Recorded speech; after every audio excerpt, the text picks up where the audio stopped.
عائلة كاملة تلقى جثتهم داخل بيتهم، واللي صار فيها إلى اليوم ما حد قدر يفهمه. ومن هنا تبدأ القصة. سمعتم قضية عائلة سيمنز؟ تعالوا لكم القصة.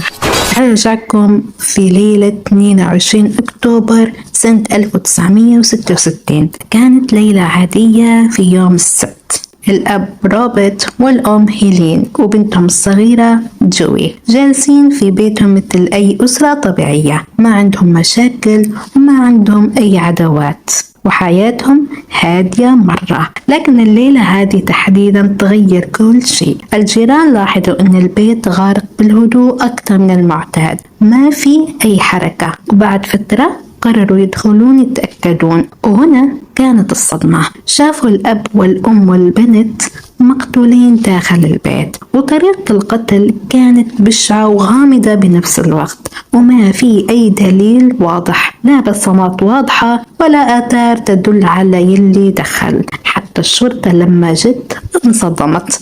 الوضع كان جدا مرتب بشكل يخليك تحس القاتل يعرف وش يسوي. ومن بعدها القضية تحولت للغز حير المحققين، وكانوا يسألون منو يلي يبي يقتل عائلة مسالمة بهالطريقة وليش؟ ما في أي دوافع وما في أي مشتبه فيه رئيسي. وحتى مع تطور التقنيات لاحقا الأدلة يلي لاقوها ما كفت عشان يحددون القاتل. ومرت السنين وأكثر من 50 سنة والملف هذا لليوم ما زال مفتوح. عائلة كاملة راحت والجاني للحين مجهول. القصة هذه يا جماعة تعتبر من أظلم وأغرب القضايا يلي صارت في أمريكا، ويلي يخليها مرعبة أكثر إنه القاتل يمكن عاش حياته طبيعي كأنه ما سوى شيء، والسر مدفون معاه، أو يمكن باقي ينتظر أحد يكشفه.